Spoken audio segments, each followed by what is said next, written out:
Ayun. Aray, gago ka. Alam mo, naisip ko si Daddy. Paano pag nakita nila to? Alam ko nanonood ka ng TikTok ko. Wala lang hi lang, hi. Hi daw kay Tito. Ano maganda? Pili mo nga ako. Parang maganda to.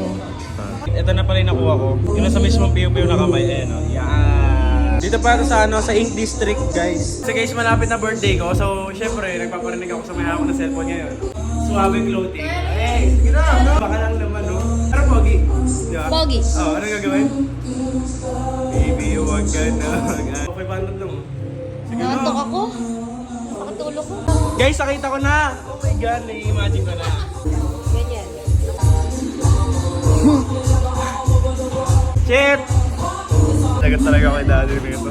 Gusto mo pa ganyan? Aray! Ay, Wala pa. Hindi na lang bali yung kamay ko. Madali, no?